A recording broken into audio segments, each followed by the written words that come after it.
So isang magandang araw para sa ating lahat today. Para sa ating tutorial, ituturo ko sa inyo kung paano mag-change background using the Adobe Photoshop. Kaya kung hindi ka pa nakasubscribe, ay mag-subscribe ka na para updated ka palagi sa mga videos natin. So hindi na natin patataglin to. Here we go.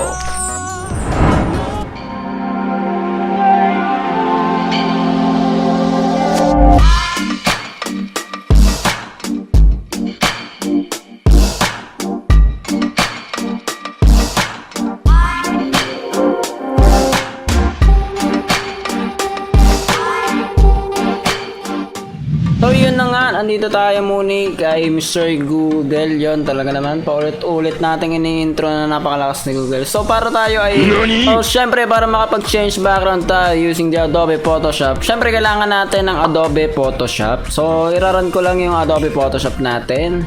Yung Adobe Photoshop nga pala natin is Adobe Photoshop 2020. Pero lahat ng ipapakita ko sa inyo ngayon ay applicable sa lahat ng Adobe Photoshop. Kahit anong version pa yan, no? Tatry natin lahat ng method na pwedeng gawin. So yun, nandito na tayo sa ating Photoshop. Para makapagsimula tayo, punta tayo dito sa Create New. O kaya dito kayo punta sa File, then New.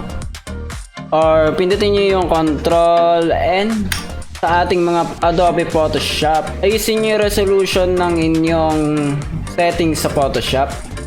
So dito tayo, default lang, default Photoshop size 16 by 12 ba to? 12 by 11. So bahala na 'yon. Default lang pinindot ko. Kayo bahala guys kung anong size. So yan, naka-default size lang tayo. So kuha lang ako ng picture, no? Picture ni ba para mag-sample tayo ng i-change background natin. Picture na lang ni Ayu, guys. So yun, search natin picture ni Ayu. Picture ni Ayu. Talagang ganun yung nakalagay, no? Picture ni Ayu. So punta tayo sa image. So dahil dito sa tawag dito, dahil Adobe Photoshop 2020 na yung gamit natin, ay pwede na natin gawin yung copy paste. Tignan nyo guys, right click ko to, then copy image, tapos i-control V ko lang dito. Tadan! Nakopya na siya ng ganong kabilis. Nakita nyo yun? Control V lang. Pero kung ang gamit yung Photoshop ay hindi Adobe Photoshop 2020, ganito yung paraan yung gagawin nyo. Delete ko muna tong nilagay natin. Ang gagawin nyo ay ganito. Siyempre, isi-save nyo yung image na gagamitin nyo sa pag-edit. So yun guys, pag na-download nyo na yung image na gagamitin nyo, pwede nyo na siyang i-drag ng ganyan. So yan, double click lang. Andyan na. So, delete natin ulit. May isa pa ulit na paraan para mailagay natin yung image. Punta kayo sa file, then open. And hanapin nyo lang yung image na i-edit nyo. Okay, hanapin natin si Ayu.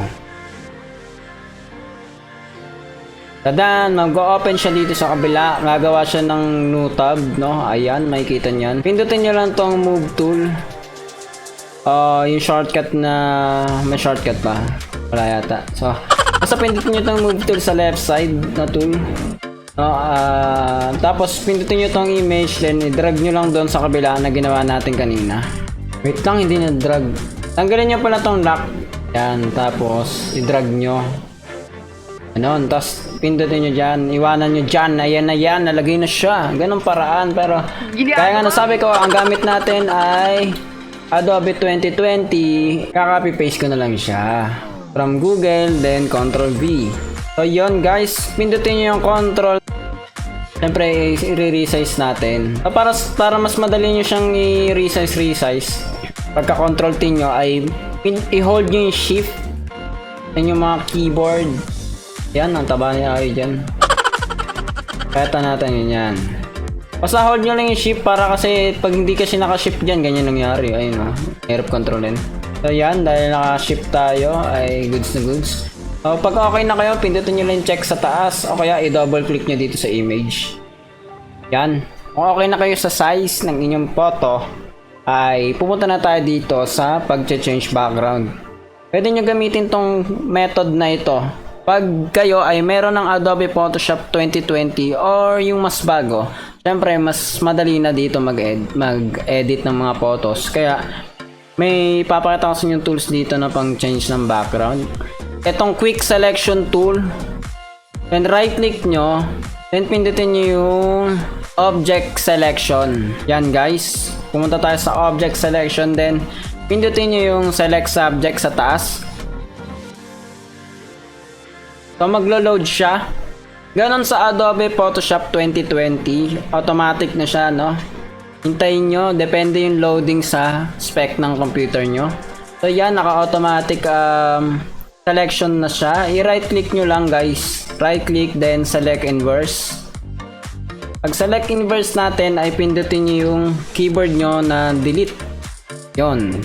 Tadam! Nabura natin yung background niya ng ganong kabilis.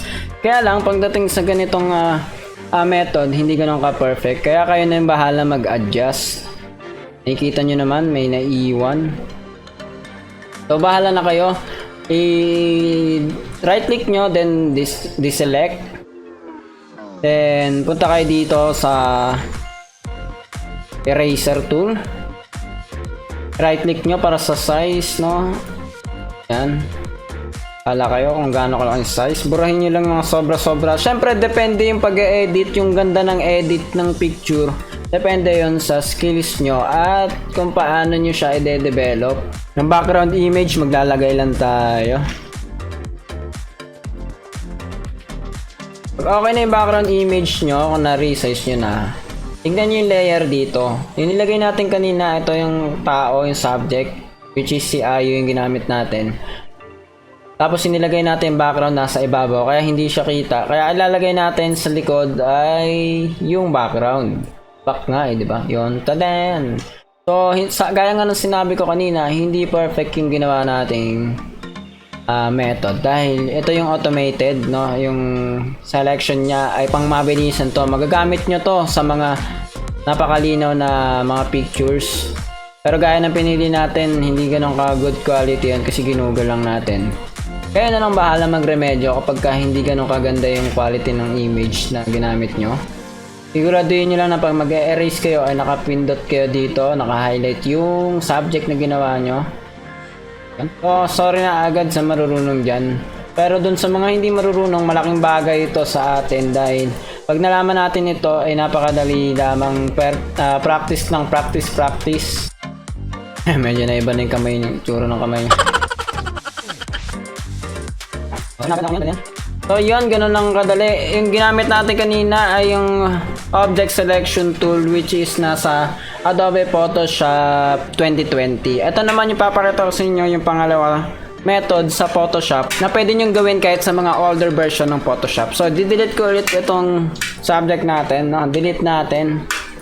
Hanap tayo ng ibang picture naman. Mr. Bean naman. Alam nyo, puro Ayo lang ha.